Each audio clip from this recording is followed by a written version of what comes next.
So good afternoon. I'm Carolyn Eswine. I am the co-chair of the Urban Planning Department here at UW-Milwaukee. We are at the School of Architecture and Urban Planning, and we're always excited to have you join us for Innovative Cities Lecture Series. I'm going to start with our land acknowledgement. We acknowledge in Milwaukee that we are on traditional Potawatomi, Ho-Chunk, and Menominee homeland along the southwest shores of Michigamme, North America's largest system of freshwater lakes where the Milwaukee, Menominee, and Kinnickinnic rivers meet, and the people of Wisconsin's sovereign Anishinaabe, Ho-Chunk, Menominee, Oneida, and Mohican nations remain present. So we always encourage you to explore some of the resources that we provide to deepen your knowledge and connections with the Indigenous communities that were here prior to us. So thanks again for joining us. Reminder that our next lecture will be October 30th. That'll be lessons learned in using TIF. So we're excited to go dig a little deeper. That was a request from many of you as viewers to have a little more knowledge about how communities are using this successfully. But today we're excited to learn a little bit about integrating senior living communities, as they will say, SLCs, within the redevelopment of malls, and how that has the potential to activate the mall during all hours of the week, but it also helps bring outside visitors and new community activities and integrate senior living environments into our surrounding communities. So I'm glad that we're joined by Danny Martin. He's an architect and partner with SAS Architects and Planners in Illinois, and he's an alumni of our program. He went through our joint Masters of Architecture and Masters of Urban Planning. He's joined by a local developer that he's working with on these projects. It's Jamie Timoteo. He's also a partner with Plante, Moran, Living Forward. Please put your comments in the chat during the presentation. I will be monitoring those. Blythe will also be monitoring some links for you as we listen to the presentation. And I'm going to pass it to Danny. Thanks for joining us. Well, thank you. Thank you for the introduction, and thank you everyone for calling in. I appreciate your attention, and hopefully you can provide some interesting content for you for the next hour. So before we get started off, as Carolyn mentioned, I am a graduate of the Masters of Urban Planning and Architecture program at UWM. And while I was getting my master's, I was always very fascinated by the idea of new urbanism and creating these idealized new communities that based off a diversified use of housing, mixed use retail, walkability, sustainability. And I was fascinated by what possibilities that has in our communities. So when our firm started to work in the mall environment, I saw a great opportunity to implement some of those strategies and been very fascinated and very interested in this. So hopefully my passion for the subject can come through and make this interesting for you. So getting into what we're going to be talking about today, we're going to start off by talking about the mall environment today, a little bit of history about the growth and decline of the malls. What they're doing to really reinvigorate themselves and reimagine themselves in today's world. And then we're going to be talking about the current status of today's senior living environment, the rapid growth that's occurring currently. And then we're going to be talking about some of the challenges and barriers to that growth. And then we're going to tie it together about how we think these two opportunities really can converge nicely to really benefit one another, to create something really unique and wonderful. And we're going to go through a couple case studies going through of how this is being implemented in a couple malls. So with that, let's get started with looking at the regional malls. So regional malls, as we know it today, really came on board about 1950s, and the original intention behind them was really to create a main street under glass, a mixture of retail, schools, medical centers, museums, art, life, and creating a lively and social shopping district. Now, that might not have been successfully implemented and had more of a retail aspect to it ultimately, but that was some of the thoughts going into the mall development. So from the 50s, it had rapid growth all the way to the 90s. And really in 1986, it was named one of the top 50 most revolutionary consumer innovations by Consumer Reports, kind of next to antibiotics and personal computers.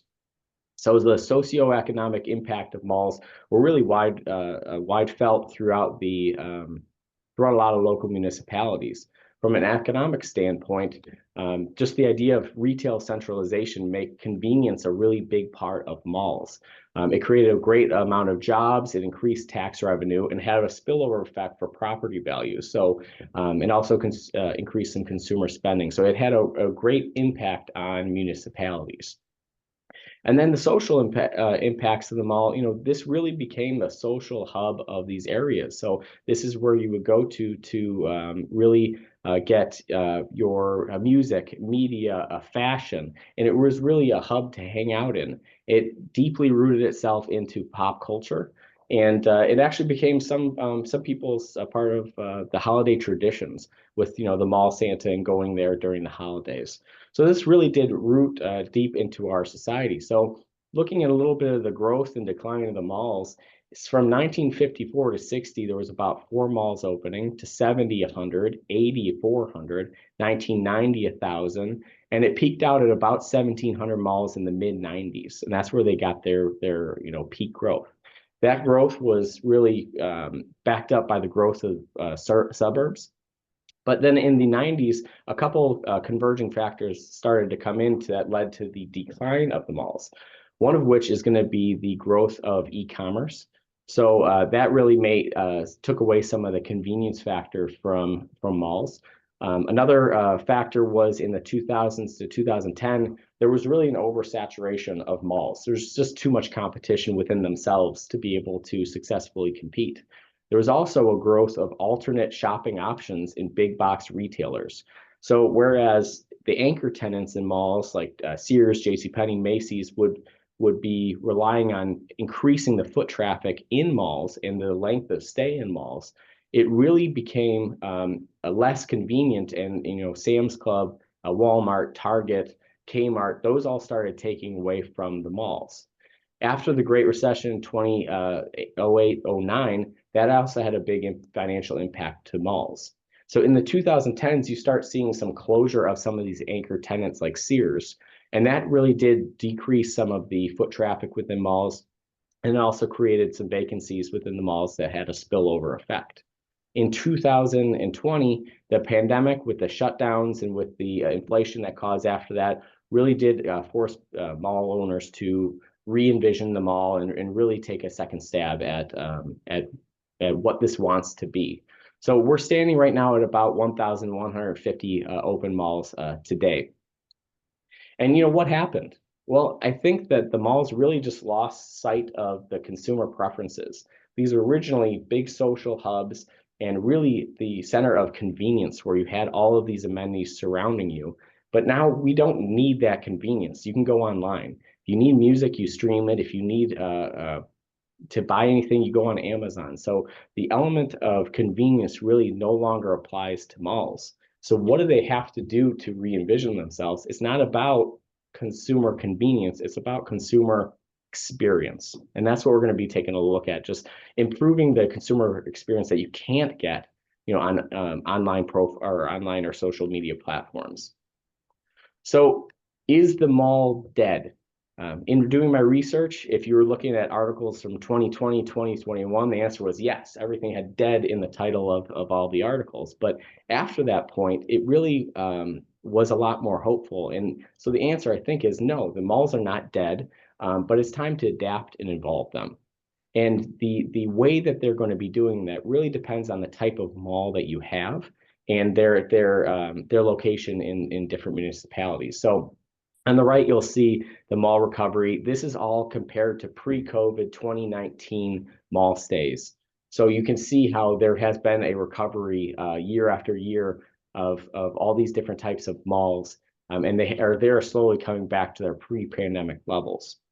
Part of that is because of the evolution and embracing of malls to more experiential topics like pop-up shops or alternate shopping channels. But typically, when you have different type of malls, if you have a top tier mall, those are located in really affluent areas. So you would have the anchors that are really more luxury brands like Nordstrom's that still draw people in, still doing very well. So to keep those successful, they have the money to continually reinvest in their properties. They can keep their amenities and their aesthetics up to date. And really, it's more surgical development within those to keep adding amenities that just make this a very good experience shopping.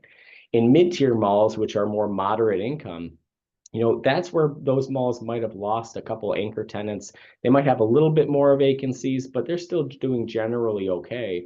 That's where there's a ton of opportunity to maybe take away some of those anchors that are not doing well and to replace it with a new type of anchor that can increase foot traffic, that can increase length of stay, and that just improves the overall experience of the mall.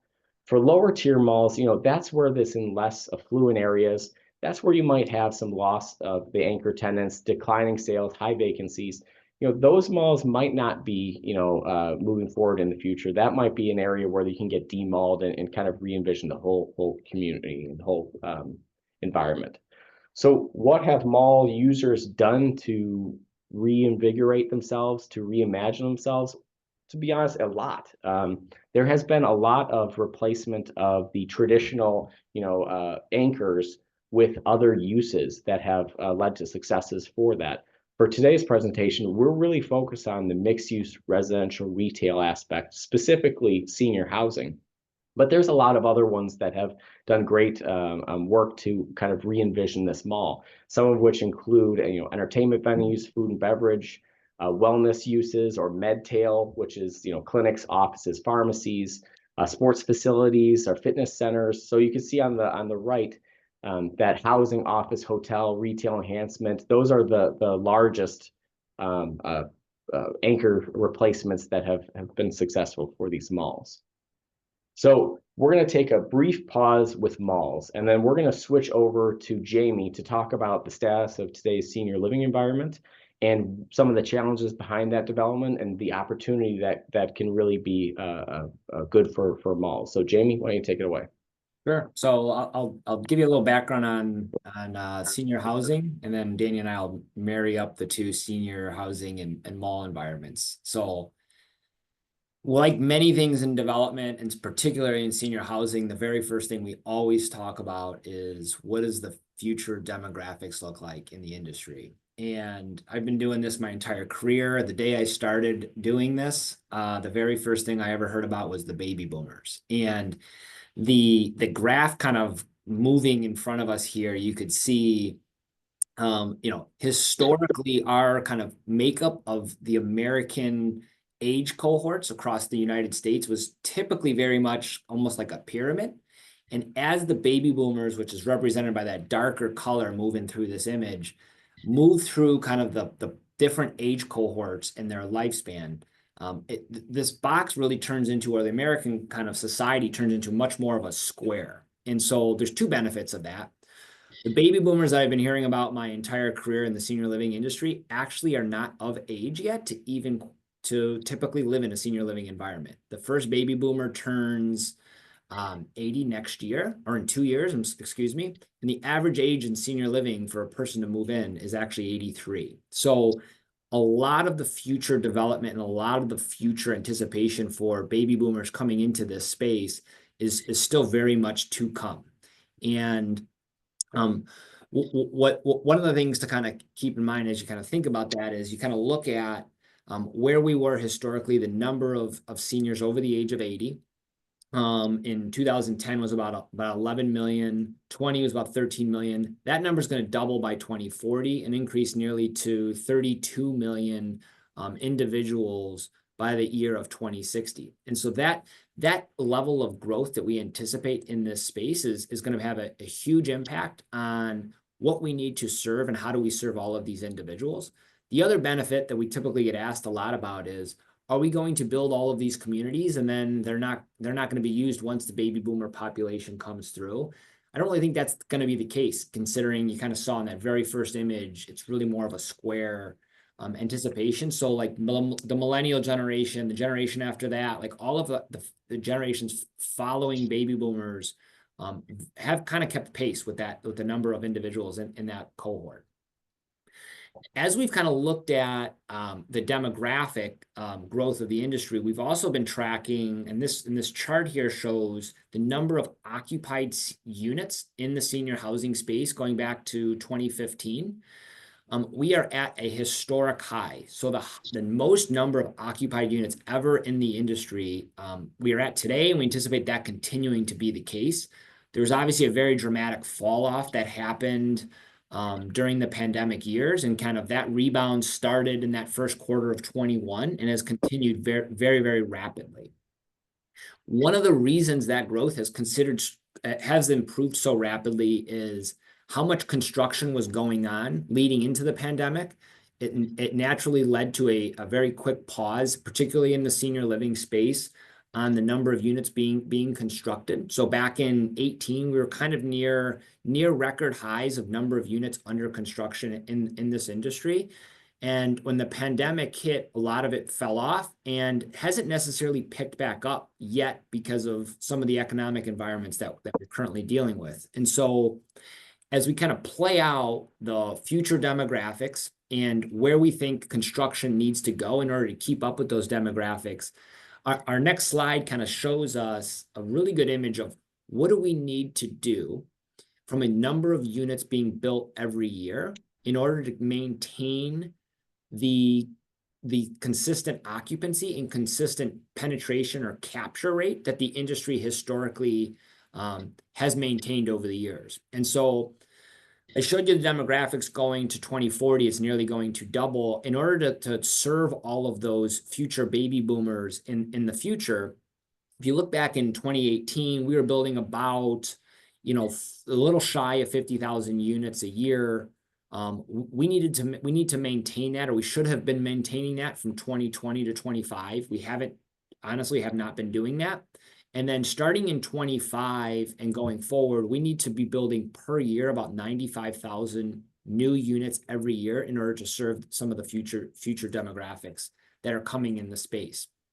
And so what we anticipate will likely happen, given some of the growth in demographics and just kind of playing out where we see supply or the number of units available in the market, is there might be an inflection point either at 2030 or maybe potentially just shy of it, where you could see on the graph here, if you kind of just play out what demand has done historically, which is that black line on the graph here, we kind of anticipate the demand for senior housing likely overtaking the number of units that are in the supply side. So there's a tremendous amount of opportunity for folks that are well capitalized or individuals that are in the space already to position themselves extremely well and able to serve that future consumer that is in the space going forward.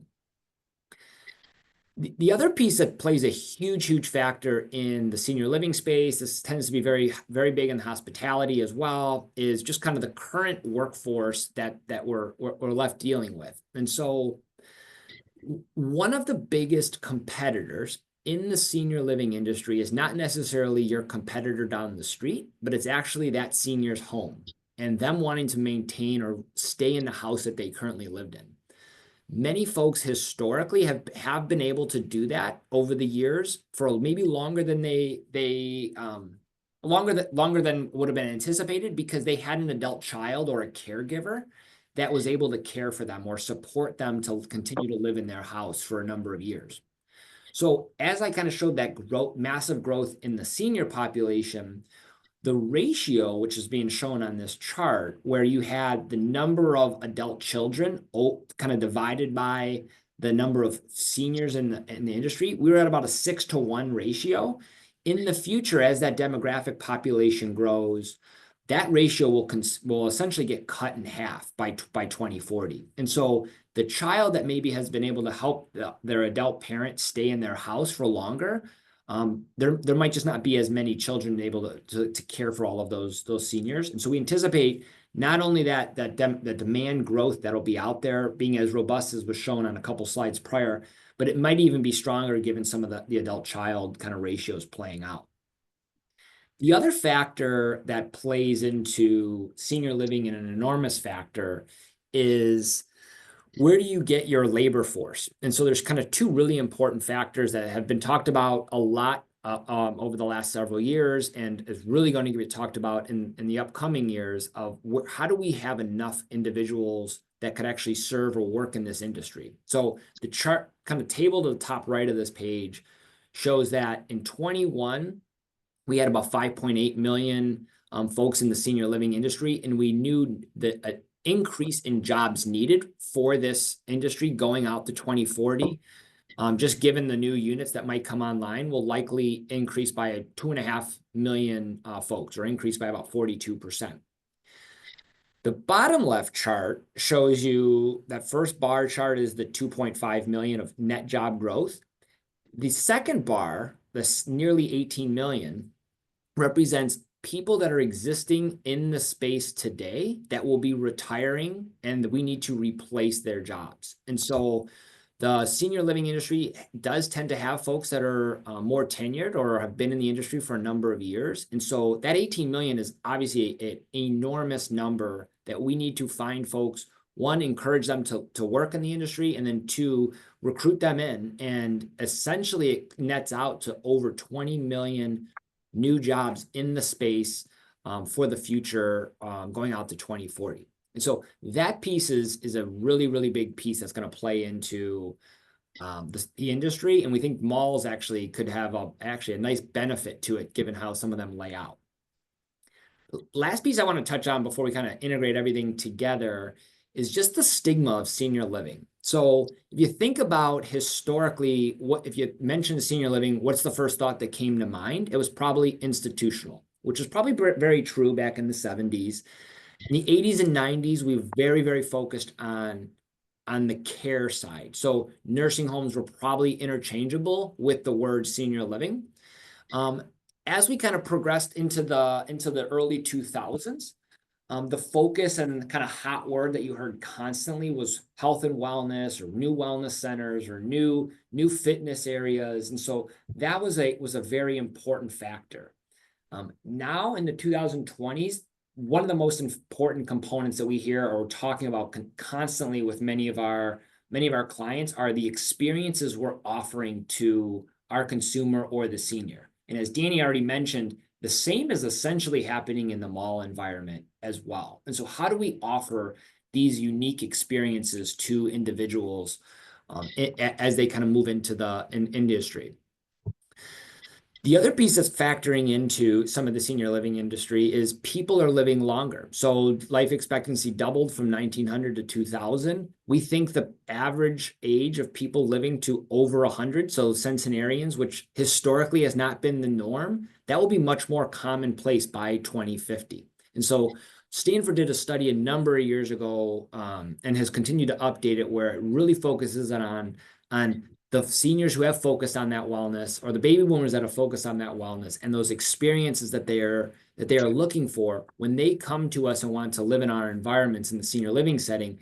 They want organizations that are able to offer a much more integrated and experience-driven community, not necessarily kind of a one-stop shop way maybe senior living communities were done historically.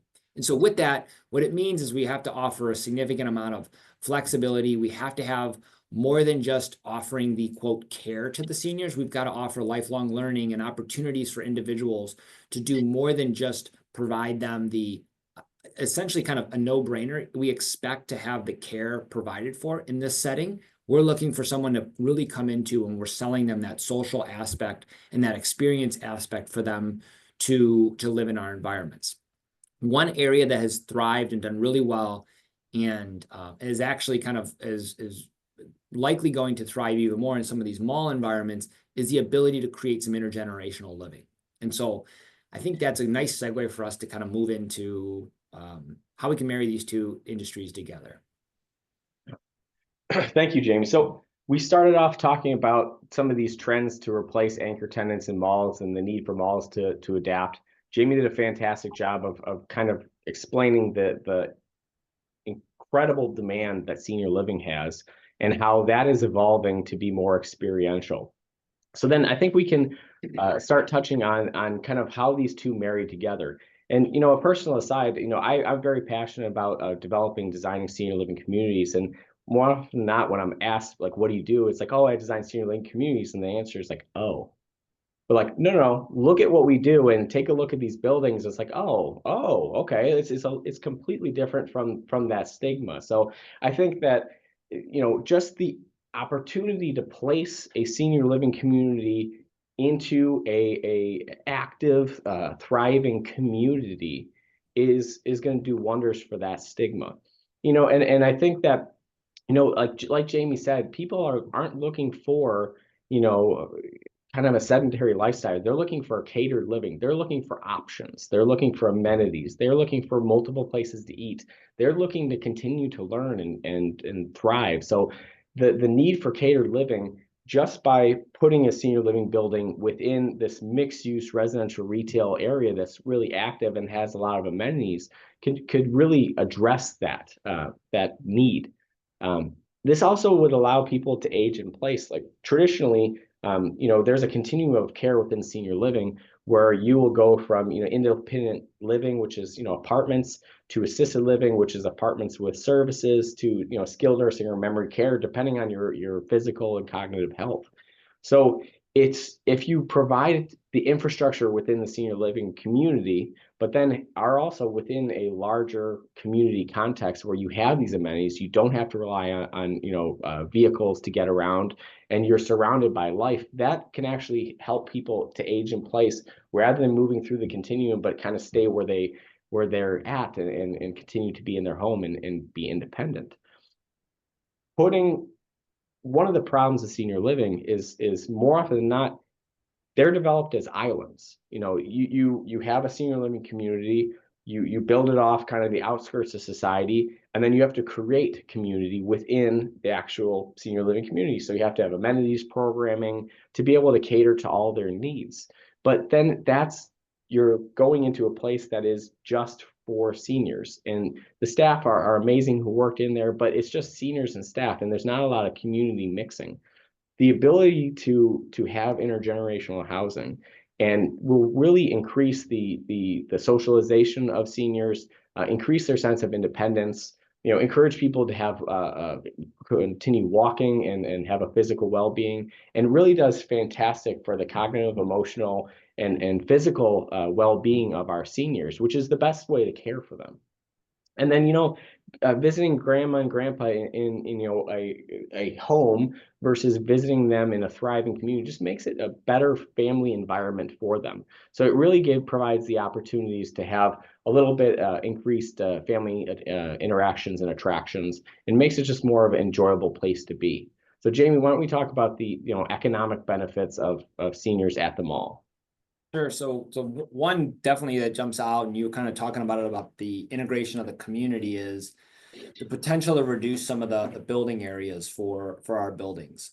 The integrating into a mall environment and tying multiple asset classes potentially in that redevelopment allows the ability to create partnerships, and the possibility where that senior living environment does not have to house all of the spaces that you mentioned, Danny, right? So you don't have to have every single one of those. And so by reducing that building area and reducing the size of that building program, you're reducing project costs, which ultimately could help you significantly make some of the numbers pencil out and continue to rejuvenate some of the growth potential and development in the space.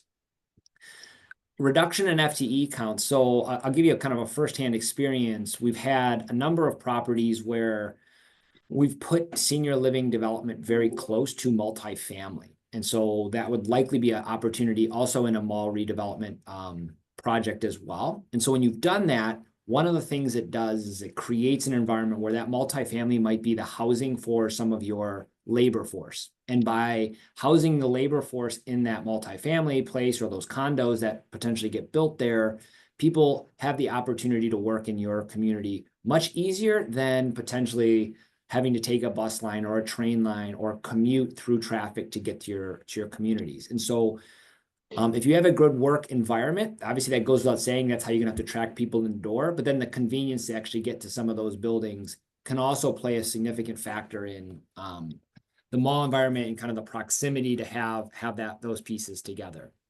And then the last piece, that competitive environment, the vibrant, get rid of the old folks home stigma.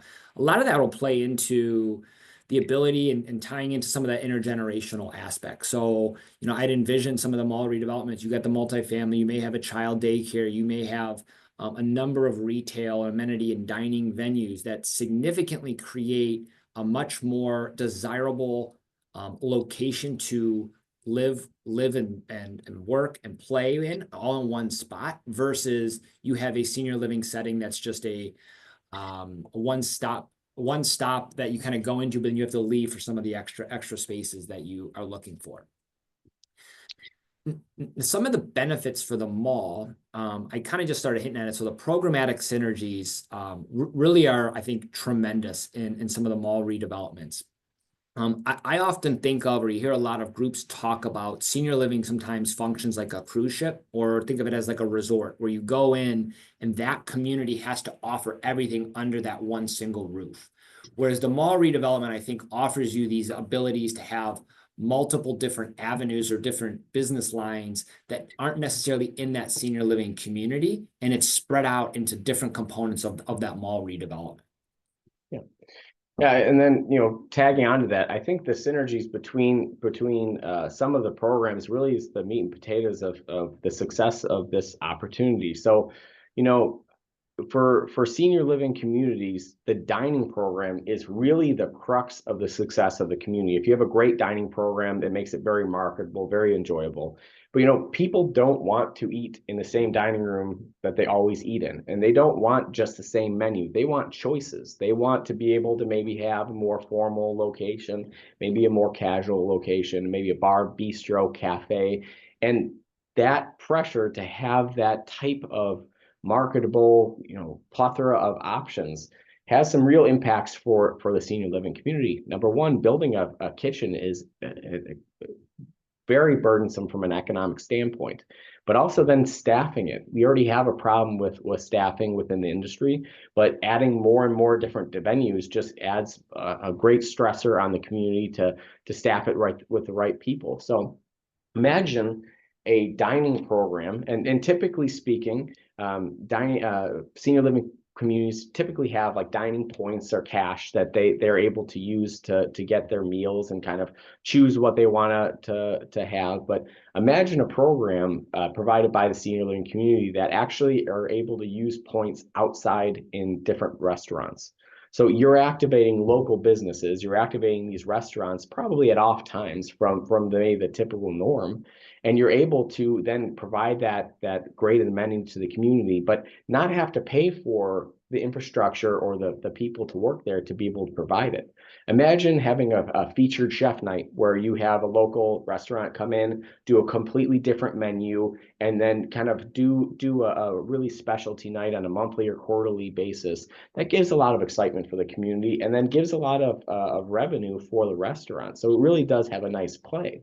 What we're seeing more and more is people, seniors want, to have a grab and go option within their dining. So imagine if there was some infrastructure built into the community that had some of those warming trays and whatnot to keep their food hot and fresh, so that when they do have delivery from these outside restaurants that are local to there, it's not just sitting in a bag on the reception desk waiting to be picked up. It's being kept warm within a facility in the senior living community. Nobody likes, cold French fries. So I think having some of the infrastructure will do great things. And then if you are going to be, building out a cafe or a bar, why not have storefront access where the public can come in and enjoy it themselves?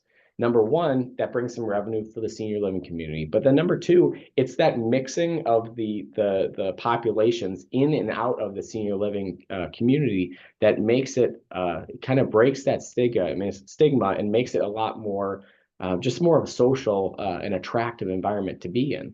Or what if it's a mixed use type of scenario where you have the outside business operating that cafe, and seniors have access to that, can use their points, but you don't actually have to staff it. You don't have to keep those employees on staff. So that is a lesser burden of a senior living community. And that's just dining, and there's endless amount of possibilities. In entertainment, typically speaking, we'll build a big multi-purpose room that fits, a couple hundred people for holiday parties, Super Bowl, just, monthly meetings. And that's a lot of footprint in the actual building. But what if we can rent out something from the mall that's being underutilized, during the work time day hours, to be able to do that and not have to build that in your building? Or if you do build that in your building, why can't you rent that out to the mall, to the senior living or multifamily areas, so that they can actually use that as well? Number one, you get that the financial improvement from that, but also you get that great mixing. And in a thriving senior living community, you might have a lot of different programming events that take place in the senior living community, like concerts, local artists or musicians coming in, dance recitals. You might have all of that being planned, and that's a burden on the senior living community. But if you have a green space in the mall general, then all the program that they're going to be doing already and all the senior living program that they're going to be doing already really mixes really nicely, so that you have this fantastic active social environment that's being used throughout the day, not just after hours or during weekends, but during the day when some of the seniors might be at home. And then obviously you don't have to build a movie theater in the senior living facility, because there's an AMC in the mall. So that actually could be activated by seniors at off times and help to kind of keep that growing and thriving. And this is, there are amenities and the programming synergies is really endless. We're talking physical therapy, occupational therapy, medical clinics, schools, educational opportunities, art exhibitions. Having those amenities either located in the senior living community or outside can do wonders for that interplay. And having a population of seniors really allows for the mall to attract a diverse group of tenants to the mall that maybe traditionally wouldn't be interested without this population. So it's a great opportunity for the malls, and it's a great opportunity for senior livings to really benefit off one another. So we're going to spend the rest of the time going really quickly through a couple case studies of how this is being implemented. The first one is going to be Hawthorne Mall in Vernon Hills, Illinois.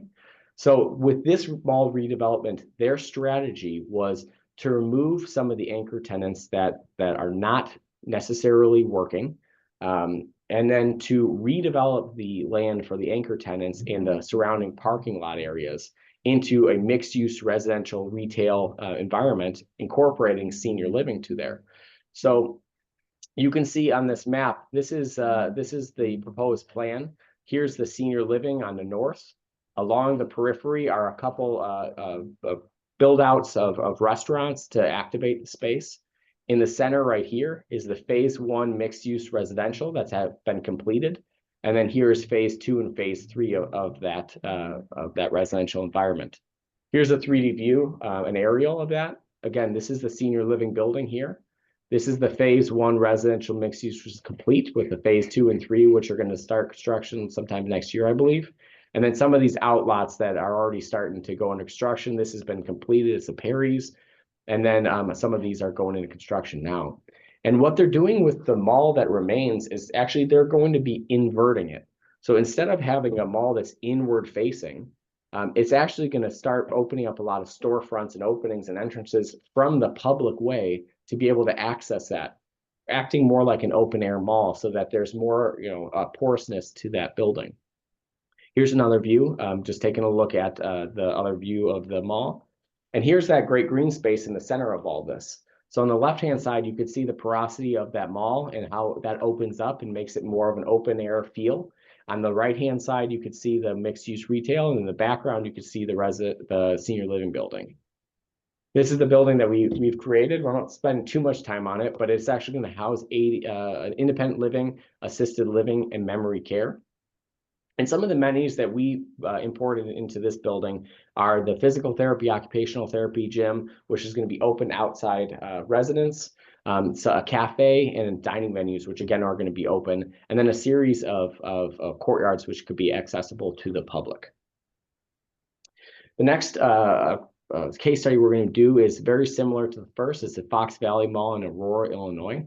So with that, again, the strategy behind the mall development is to remove some of the anchors and replace it with new anchors and new source of traffic. So in this environment, we have some phase 1 multifamily retail, which has been opened. We have phase 2 up here, which is going to be complete construction shortly. And then we have an open green area here, and then we have our senior housing here, which is in for permitting. We're going to get started with that hopefully next year in the summer. So here's a 3D view of that. You can see the senior living building in front here. The phase 1 completed work here. This is under construction. And then again, you can see the mall just has more openness, more porosity, more focus on communal spaces in front of it, so that you really can have this be more open air and active. Another view here. Here's the rendering of the senior living building we designed. Again, it has independent living, assisted living, and memory care. That's in for permitting. And a brief story about this is that when working with the community development department, they wanted to see some of these exterior amenities be added to the senior living community that could be used for the overall development.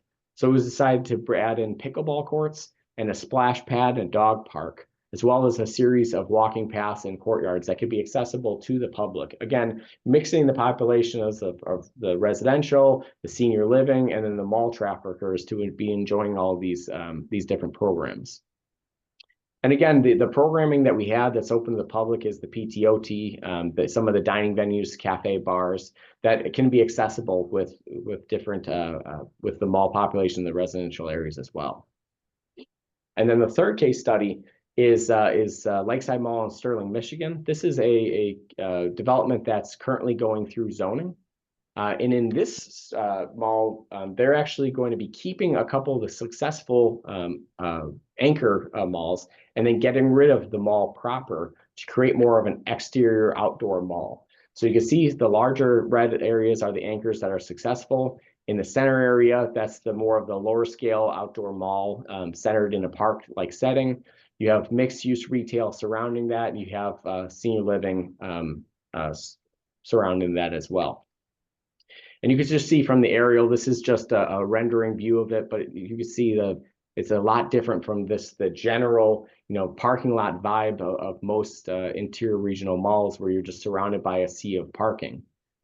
You see a street scene here, which is very, obviously attractive scene, and the park-like setting, which is a lot more of a family environment than you would traditionally see at malls. So just to wrap this up, I wanted to focus a little bit about some of the challenges that we have for revitalizing these malls, and then what community development departments can do to assist in some of these. So I think the biggest challenge is going to be momentum. So I think that if you look at these master plans, these renderings, I think everyone can get on board very easily about the ultimate vision of these mall redevelopments. But who goes first? Who's the first construction that's going to go in there? What's it going to look like in the decades worth of time that's going to take to fully build this out? What amenities are going to be there day one versus 5 years or 6 years down the line? You'd hope some of these amenities, like maybe a grocery store or different restaurant venues, will go in early, but those are all dependent on a population being in the area. So that's probably something that has to happen later on.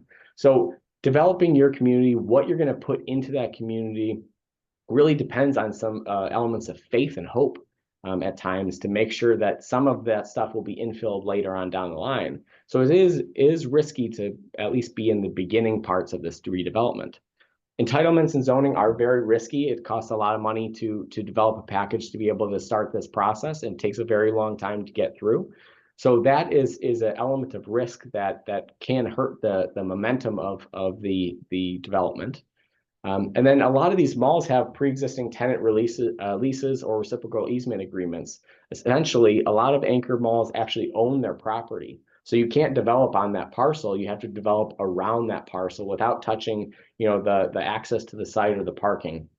And then the REAs are basically agreements that if you're going to add new uses to the mall, that everyone has to agree to them. So if you're going to be demalling or removing parts of the mall, and then you really do have to work with the individual retailers in the mall to make sure that during construction they keep active, and that after construction that they're taken care of. And there's just an intense investment financially and from a time standpoint to actually be able to implement these. So we'll end on what communities can help. with this process. So I think that a make or break with this is going to be the relationship that the mall developer, the master developer has with the community development departments. So embracing this type of benefit that a redeveloped mall can have for the surrounding municipality, and partnering with them to make sure that it's a streamlined process will go a long way, I think, to making sure this could be successful. I think being able to develop a master plan approval process where you're doing a PUD for the whole property, and incorporating public opinions and meetings and plan commission and all those requirements within the early stages will set this up for success as well. Defining the individual parcels, like what they would need to be doing in terms of zoning requirements, and then streamlining the secondary approval processes.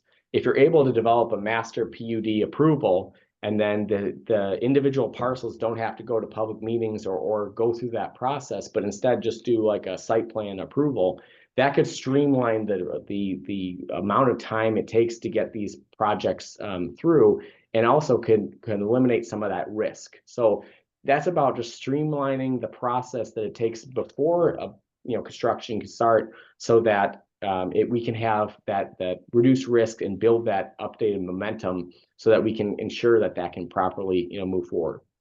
And then the last second to last point, I wanted to make sure I titled this correctly, but you want to properly burden the development. So elements like sustainability and affordable housing, those should be incorporated in a master development like this. From a sustainability standpoint, the fact that you're taking asphalt parking lots and turning them into green spaces with a lot more impervious area or permeable area is great in itself.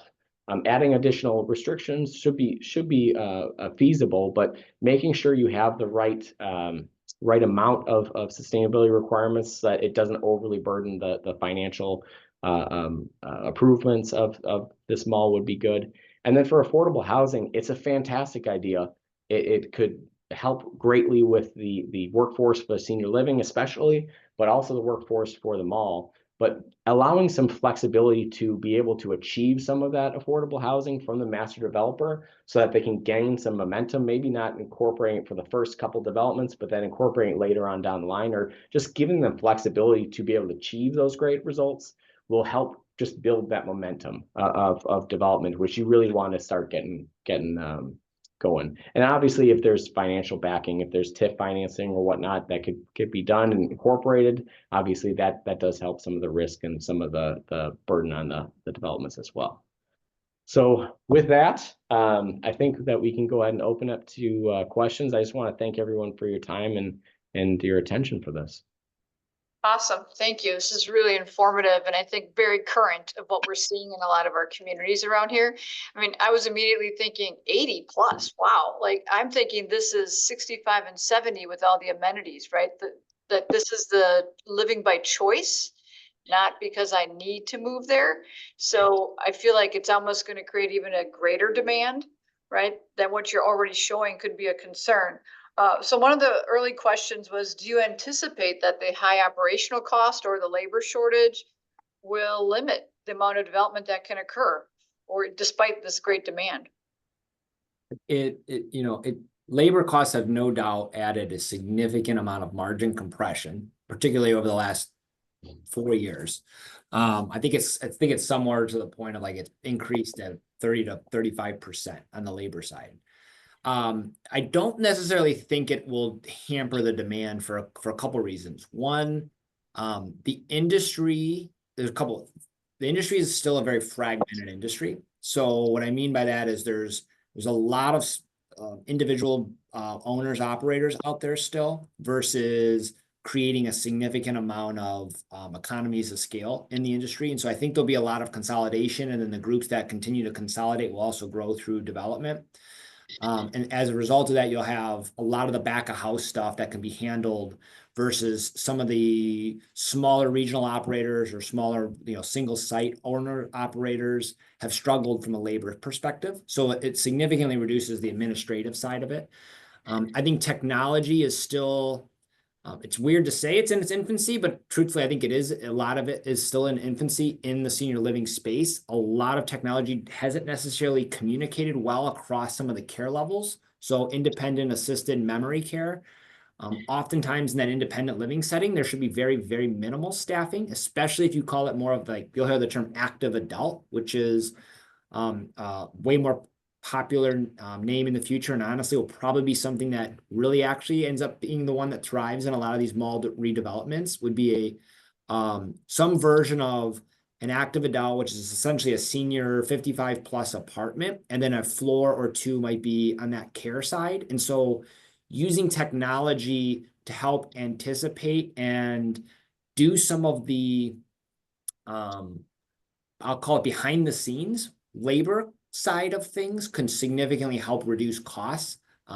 Robotics is starting to play way more of a role in the space. Wearable technology is starting to help anticipate health events on a number of seniors. And so by incorporating a lot more of that in these spaces, you'll have the operator be way more focused on like the face-to-face interaction with individuals versus some of just the administrative care side and administrative like of running a building. I think will significantly what you have. Honestly, if you don't do that, you will not be able to grow at the level you need to. So the industry the groups who adopt it will evolve with that and will be the most successful. So it does need to evolve. It's interesting comment. I just attended a presentation recently where somebody was talking about research, technology based in the floor that can detect if somebody has fallen or Yep. if their walking is different, their gait is shifting, so they can anticipate a fall. It was fascinating. So I think that's a little bit what you're talking about with the technology. There's radar technology right now that actually kind of tracks the patterns and learns from how people walk through their apartments. So if they're leaning a little bit more to the right, and they can track that, or there's even a corner of a rug that is up and tripped over in a tripping hazard, it'll actually alert the staff and can go take care of that before a fall can happen, which then again just creates a lot safer environment for seniors. Fascinating. There was a question, I think you've addressed most of this. Dan, pipe in if you did not, but responding to the deed restrictions, you had mentioned, the mall has their specific land and you can't touch that, including other land use restrictions that can tie up land. So do you just stay away from it, or do you manage it and adjust and make other agreements? I think it all depends on an individual mall. So like I said, a lot of anchor tenants own their own land. So you would either have to work around them or come to some sort of agreement. One of the ones that we're looking at is looking to demall take away the mall basically, and have a phased plan where phase 2 or 3, the mall proper will go away, but phase 1 is going to build the open air mall. So they have to actually get assigned on all of the people who are currently active in the mall to agree to move over. So you just have to work within the individual agreements for that. For the Hawthorne Mall, I know that part of it was, well, can we take a little bit of this parking away from this land user? And he's like, no, we can't. So I think it just depends on an individual basis of what those agreements are and how you can kind of work around them. And the mall developer will have to kind of work within their tenants to be able to address those. That makes sense. And also you were advocating for an overall master plan that the community supports. So Yep. Yes, those phases are in there. Mhm. There is a question on the case studies that you shared. Do either of those developments have the intergenerational housing that you talked about, or any affordable housing? And when you answer that, I guess if yes, how did that go? And if no, why not? So I think for both the Hawthorne and Fox Valley, they have market rate apartments for those. I don't necessarily know if there was designated affordable or if there was an agreement, because I wasn't part of that portion of it. I think there are intentions to move forward with affordable for the Lakeside one, but there is another one that we're working through in the northern suburbs that does have specific affordable requirements for them. And there was a little bit of flexibility worked out between the developer and the municipality to be able to have that flexibility. And some of that would be, pay to a affordable housing fund to be able to house that. And some of that was to be housing within the different phases. But it wasn't all, front end loaded. You can kind of phase it out. So you're actually being able to kind of have build up to the number of affordable housing dispersed throughout the different multifamily developments. So I think it's something that's definitely something that should be considered. And it just has to be worked through on kind of how the market can supply some of that, because it's a little bit of a burden for the developer, but worth doing ultimately. Well, I think it's also adjacent, right? You have adjacent multifamily that might have that intergenerational aspect, but maybe incorporate within shared public spaces. So this other comment is actually something I was thinking about. Malls are typically surrounded by very high traffic, busy streets. So it feels like you're still in a somewhat isolated neighborhood. So have any of the municipalities looked at changing any of the infrastructure, the street design to I would guess say more pedestrian friendly within, but also adjacent connections?